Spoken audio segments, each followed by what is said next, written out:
It's time to accelerate. Hi, I'm your host, Andy Paul. Join me as I host conversations with the leading experts in sales, marketing, sales automation, sales process, leadership, management, training, coaching, any resource that I believe to help you accelerate the growth of your sales, your business, and most importantly, you. Hello, and welcome to Accelerate. I am amped up to talk with my guest today. Joining me for the second time is Richard Ruff, a top sales trainer, leading expert on major account selling, author of many books, including Mastering Major Account Selling, and co-author with Neil Rackham of one of the seminal books on the subject, Managing Major Sales. Today we're going to talk about sales training, Dick and I, because I believe, and I think Dick does as well, that the existing model for sales training is largely broken. And this belief is being driven not only by what I see with sales reps that can't even seem to learn the basics, but also by changes in technology and maybe an acknowledgement of the research into learning that has existed for decades, saying that classroom training is not the most effective educational format for most people.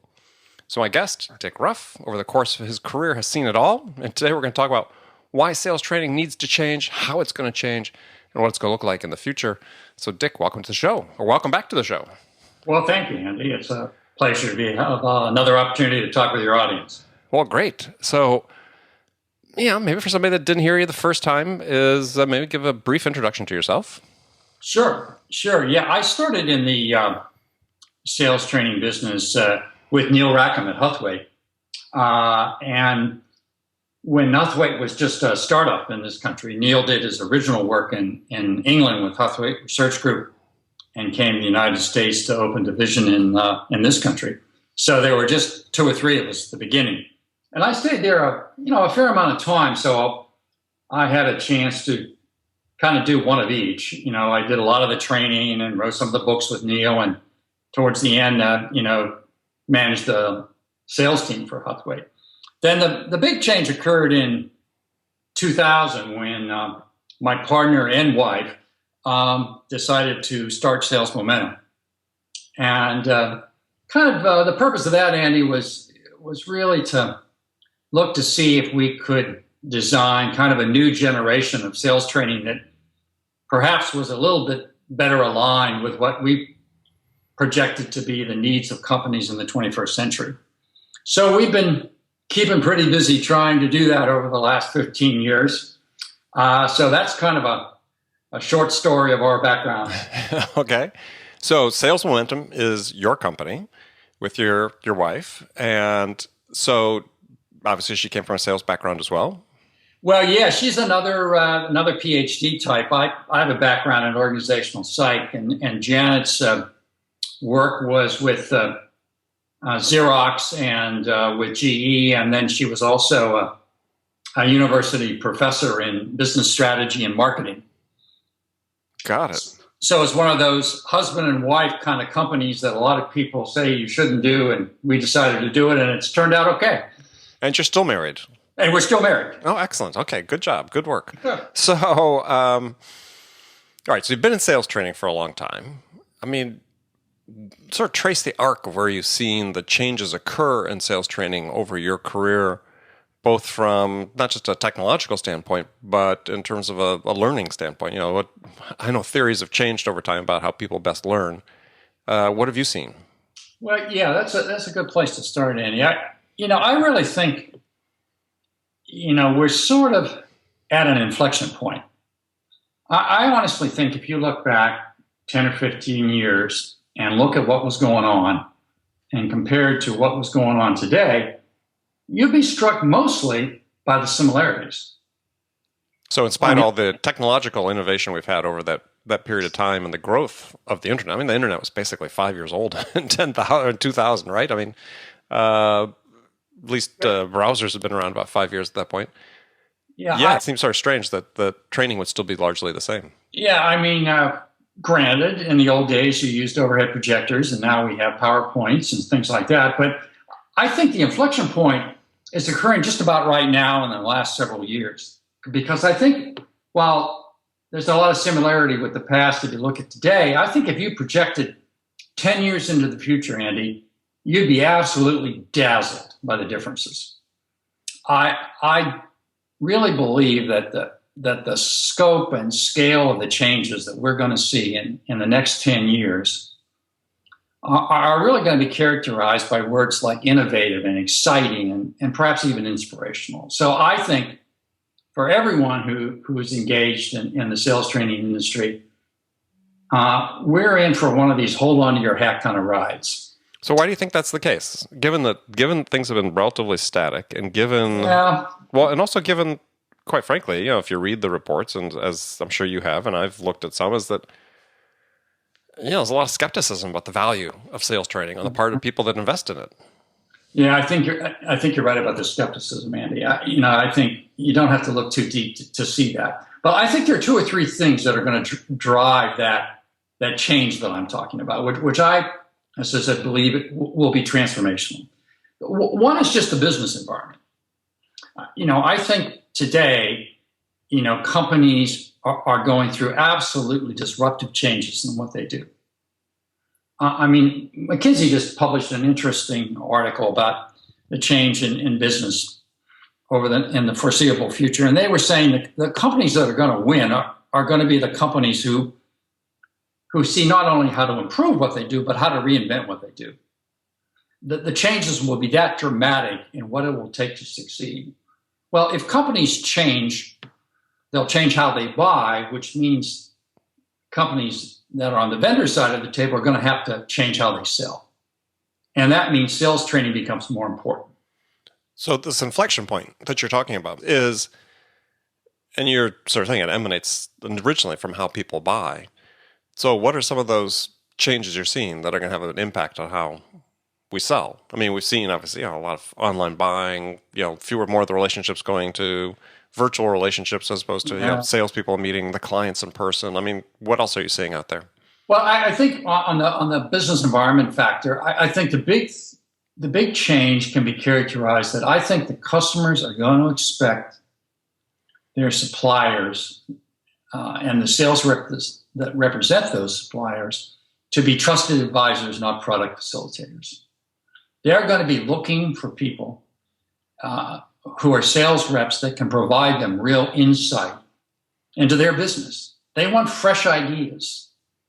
They don't want somebody to come in and talk about a product. They can turn on their computer and learn everything they need to know about that. They can do that today. Imagine what they'll be able to do 10 years from now.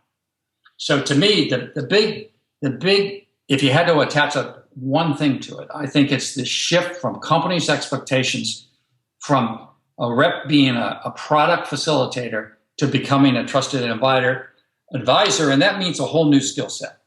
Yes, I think there are several other factors that are going to drive the change. I mean, the one you mentioned, Andy, jumps right off the table, and that's technology. There is no question that the technology, both on the customer side of the table to get information and on the seller side of the table, will be dramatic. And the technology to deliver sales training is going to be entirely different. Well, let's dig into let's go back to the trusted advisor thing for a second, because not that I necessarily doubt it. I mean, the book. Let's take the book, The Trusted Advisor.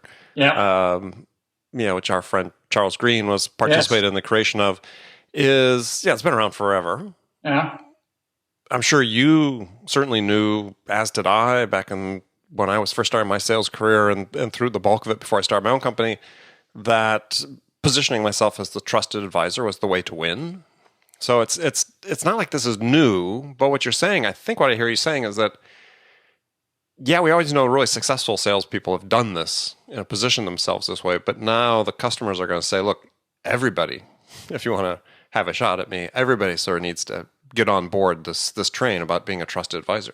Yeah, the notion isn't new, but I think the fact that it'll be more pervasive and the level to which you'll be able to provide that kind of advice will be greater. So it's not that nobody's ever heard of being a trusted advisor before, but tomorrow it's a must do. Yeah, there was a guest I interviewed a few months ago on the show, a gentleman from Europe, Reggie Lemons, and a professor and owner of a consulting firm over in Europe, and he's written extensively about the future of sales, and he even posits a future that sort of takes it one step further than you do, that the customers may actually get to the point where they pay you for this advice that you give them in advance of buying from you. Yeah, I mean, I think one of the questions that companies need to address with their sales force, for example, is what value is the sales force providing in addition to the products they sell? And the perception is not much in many cases.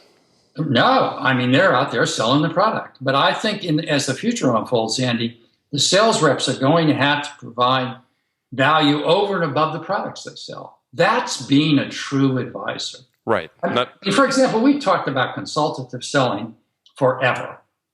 But you look at the number of reps that are really providing solid advice above and beyond the products they sell, those are few in number.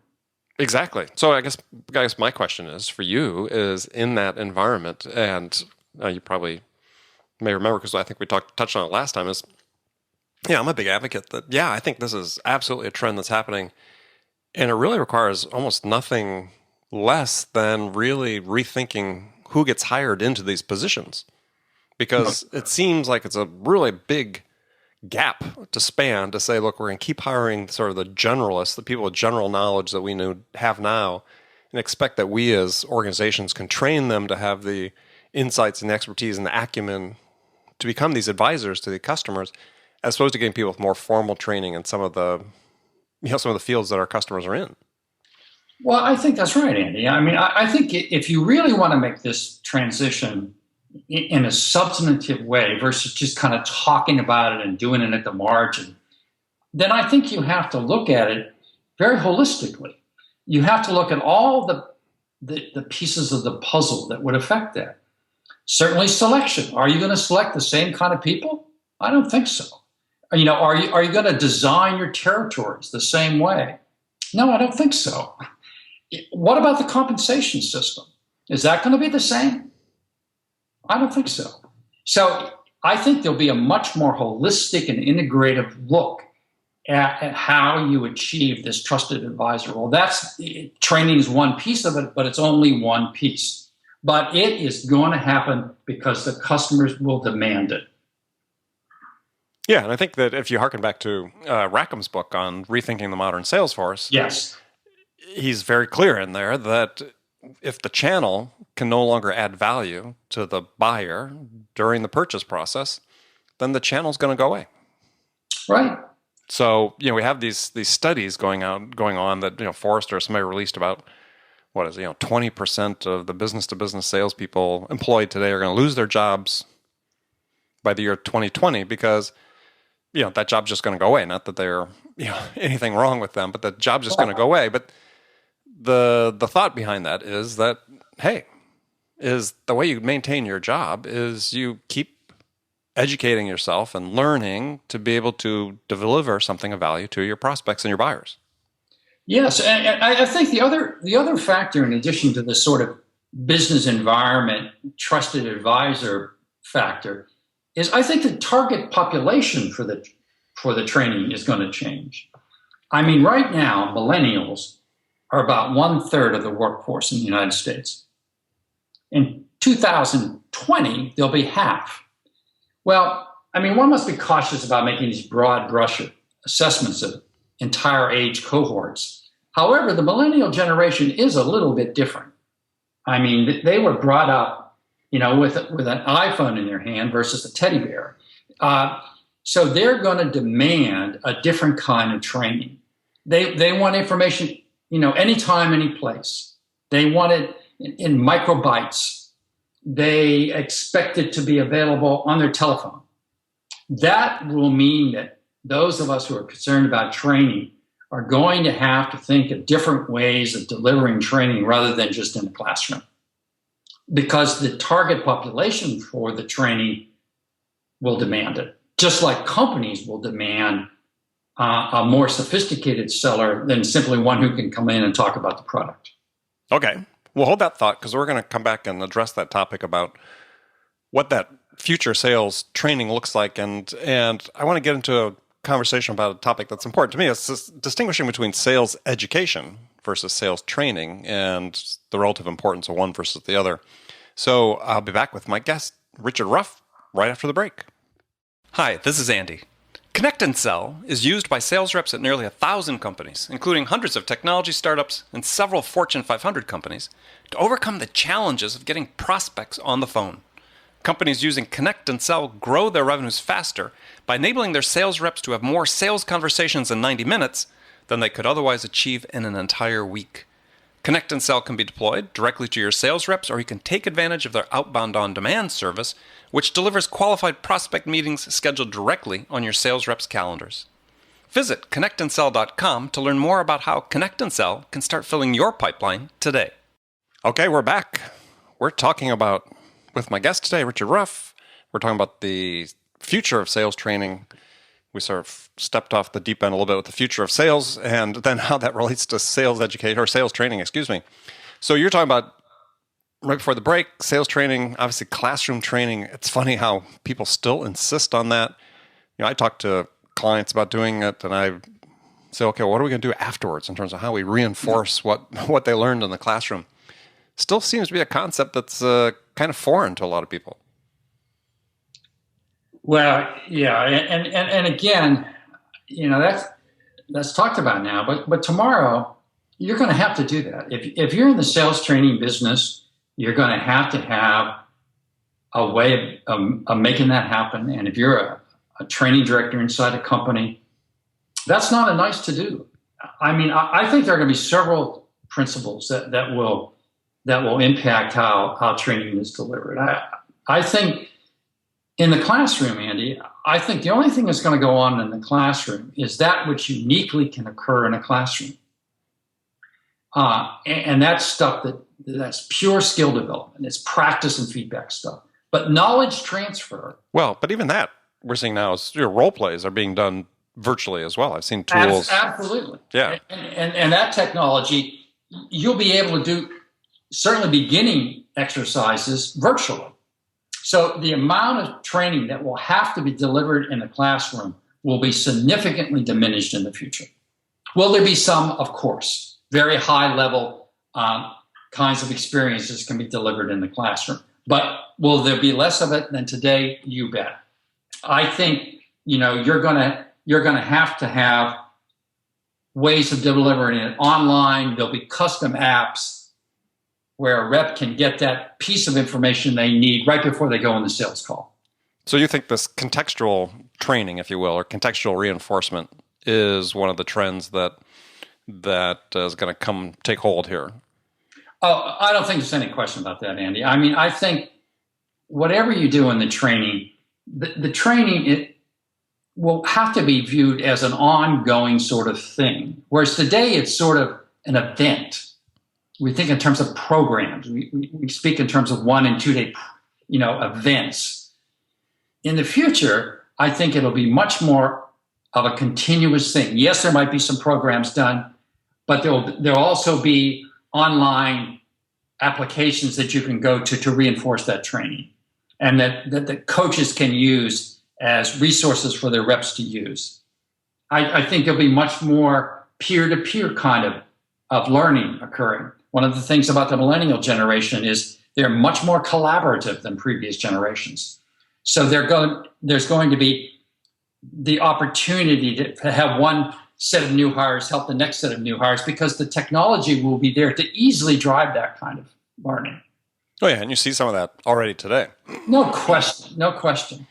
And you take something that maybe is a little further out, but think about what's going to happen with virtual technology, with virtual reality.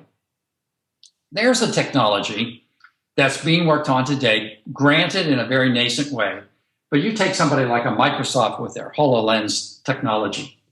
I don't think it's out of the question, Andy, that you could envision 6 or 7 years from now that a medical company could train their cardiac reps by having them actually walk through a heart in a virtual reality environment. So you could actually see, okay, what's the effect of implanting a stent so that the reps could actually walk through a human heart. Now, that's a little different. I like that. And I think that technology in its beginning states are already there. And I think the explosion with that will be dramatic. There was a recent article in Wired magazine that did say that virtual reality is the next smartphone. Right. Yeah, I saw that article. Yeah. Yeah. And to me, that's going to be exciting. But that takes people with vision to change the way they're delivering training. Yeah, I mean that's right. What we're going to see is a lot of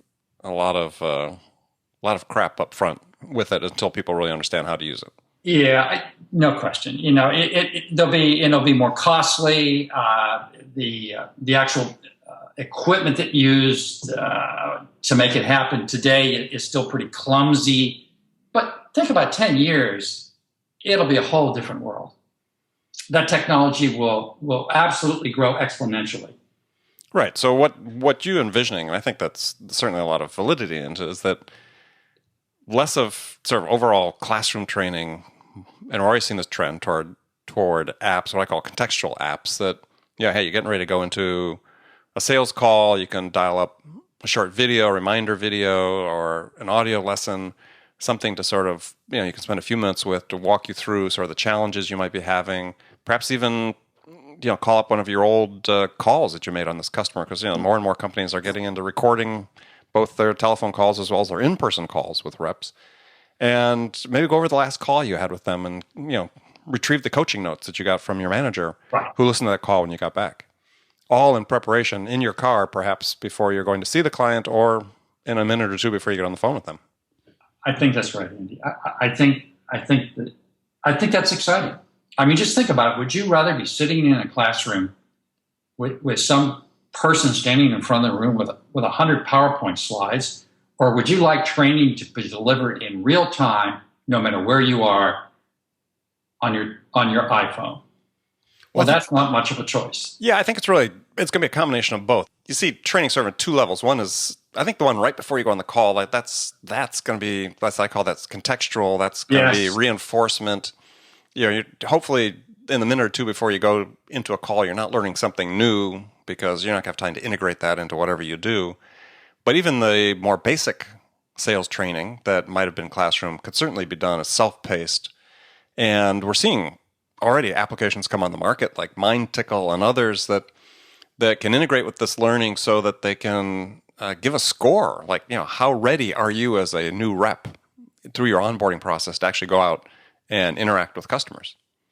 Right. And the other thing to me to always keep in mind is that even if you look at what the very best are doing today, I mean, they're doing some exciting stuff even today, but it's really isolated. The average company is not doing that. The average company is still doing pretty much what they've been doing for a long time. Well, I think one of the things that's really the gap that's missing, and people listen to the show frequently probably rolling their eyes as I started to get into this topic, but to me, there's a real difference between sales education or sales learning, if you will, versus sales training. Yes. Right? I mean, sales training is very skills oriented, right? We sort of brute force application of tactics and other things. but beneath all that, there's this wisdom about how people make decisions, how you build relationships, how you build rapport that aren't necessarily hard skills or tactical skills. These are things that you need to have some perspective on. You need to, read broadly and deeply in some cases. And it seems like that is one issue that, we can have all the technological innovation we want, and we touch a certain level of the training. But the development of the whole person, the acumen and the expertise behind it, that seems like that's still lacking. I've got some test programs going with clients where, I've provided them a curriculum of books to read about sales and marketing and decision making and so on, and reading guides for the books. And what they do is actually allocate time during the business day, 15 minutes during the business day, for their salespeople to read, because if you leave it to them outside of work, they don't read. And suddenly their people now are getting exposed to all this different thought perspectives about selling, buying, and so on, that really reinforces the tactical training they get. I think that's absolutely right. And I just had a meeting last week with a group of sales managers, and I was saying, to what degree do you recommend to your sales team that they ought to leverage all the smart stuff that's presently being available to a rep, again, just on their iPads. And they weren't doing it at all. They were not resourcing that kind of thing to their sales reps. I mean, you can go even today to just simple apps like Apple News or Flipboard, and the collection of articles that are there every day are really informative. I mean, sales managers need to be doing that. They need to be resourcing that to their sales reps. If you just read Apple News and Flipboard stuff on sales and sales training every day, you'd be a lot smarter. Yeah, well, and that's what we're doing with this program with the books. And you can ask, and I've done this, and I know other thought leaders do as well, as in sales leaders, when you are interviewing somebody for a sales position and you ask them, okay, well, which sales book have you read in the last 30 days? The answer is, pretty much always never, none, right? Right. So what's really important, I think, is this issue of commitment to continuous learning, which really focuses on providing the why behind the how. Right now, we just teach people how, and we don't teach them why. Yeah, and the thing is that stuff is available even today, and so the trick will be to expose a wider group of people to what is available and what will become available, because it'll be more and more accessible. It'll be easier to tap into. So we who are on the side of sales training need to help clients do that. The other thing, in that general area that I think is kind of interesting, and there's a little bit of debate about this, but I think universities may play a different role in the future. Right now, if you look at universities that are provided massive online training, there's some major players. I mean, the MITs and the Harvards are in that business. A lot of the stuff now is free, but some of it is now being done for pay. So institutions like Georgia Tech, for example, they offer a master's degree in computer science online. Well, I don't think it's out of the question that in 5 or 6 years, major universities will be offering degrees in selling online. Well, yeah, there's, I think, about 45, that offer bachelor degrees of some sort in sales today, and conventional classroom. But yeah, it stands to reason that you would see some of that migrate to online for sure. No question, because it's, again, the technology will make it easier to use. It'll make it more exciting. Some of the online stuff now is, still, a little bit on the tedious side, but that won't be true in the future. The technology is growing again exponentially, so it'll be really exciting stuff to go through versus just sitting watching PowerPoints online. I mean, there'll be better stuff than that. Well, so is one of the trends you think that the undergraduate degree programs in sales management will become more important, actually have more perceived value? I mean, it's one of the things that's sort of interesting. They're really flying under the radar now, other than maybe Kansas State and a couple other programs. Those of us who are deeply involved in the sales business, we sort of know about it a little bit, but we don't know that much about it. And in terms of, hearing about them, seeing innovation coming out of that, seeing the professors that run those programs, writing innovative books or new tomes about, future of sales and so on. So it seems like that has to change, right?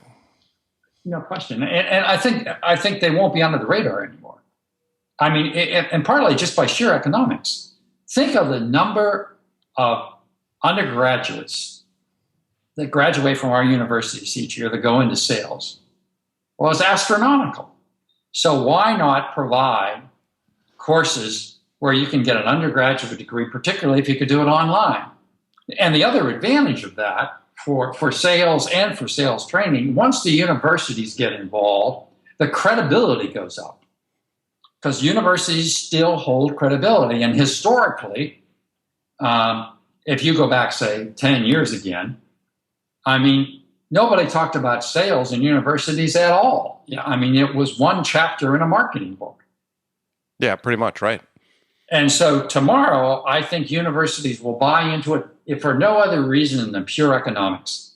The market will be there for students who want to become credentialed in sales. And if you can do it online, that means it'll be affordable and accessible to a wider population. So I think you'll see a much more acceptable and a much more pervasive engagement of universities in sales education.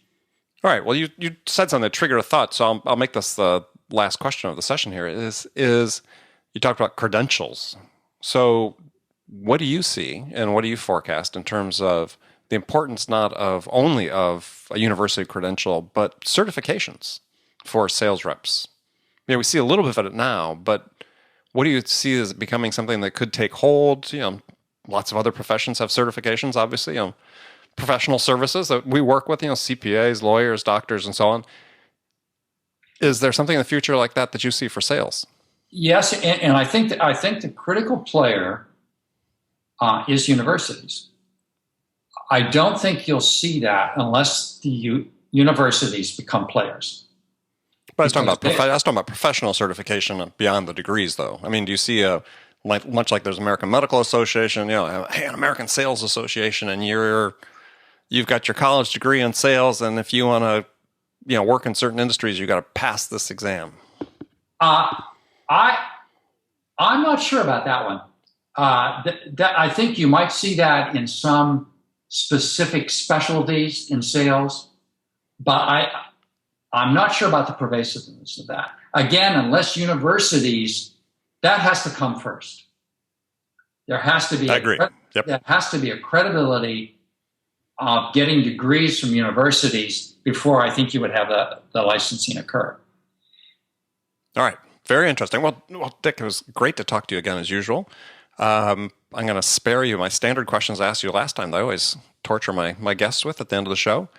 But any final thoughts or comments about sales training before we sign off? Well, I think only that I think the next 10 years for those of us who are engaged in the sales training industry, either as consultants or as inside training directors, it's going to be an enormous number of opportunities to do innovative work. And you're only delimited by your own imagination, because I think the technology will be there. I think that the demand will be there. So it's an exciting time, I believe, to be in the field of sales training. Yeah, and I would concur. And I would say that research is known for a long time that the way people most effectively consume new information or acquire new knowledge is in smaller bites, and that's reinforced frequently. And heretofore, the technology hasn't really existed in an integrated fashion to be able to make that a reality. Now it is. And as you said, if we get innovative people taking the lead on it, we're going to see a lot of transformations. And hopefully for most people in the sales profession, a lot fewer classroom training sessions than they have to, with PowerPoint slides, than they have to be submitted to now. Well, yeah, again, I mean, I think if it'll be a challenging time, I think there'll be some winners and losers. No question, as there are always when you have challenging times. But the opportunity will be there if you take the risks, if you make the investment. I think you have the potential to actually make a contribution. Great. So, Dick, tell people how they can find out more about you and Sales Momentum. Well, you could do a couple things. You could take a peek at our website, salesmomentum.com. And the second area, we write a blog every week on salestrainingconnection.com. So that's another place to go. And on there, you can download free some of the ebooks we've written as additional background on some of the research that we've done in best practices. So those would be the two best ways, salesmomentum.com, and for the blogs, salestrainingconnection.com. Great. Well, great. Well, thank you again for being on the show. And friends, remember, make it a part of your day, every day, to deliberately learn something new to help you accelerate your success. And an easy way to do that is to make this podcast, Accelerate, a part of your daily routine, whether on your morning commute, in the gym, or perhaps you make it part of your morning sales meeting. Then you'll make sure you don't miss any of my conversations with top business experts like my guest today, Dick Ruff, who shared his expertise about how to accelerate the growth of your business. So thanks for joining me, and until next time, this is Andy Paul. Good selling, everyone. Thanks for listening to the show. If you like what you heard and want to make sure you don't miss any upcoming episodes, please subscribe to this podcast on iTunes or Stitcher.com. For more information about today's guest, visit my website at andypaul.com.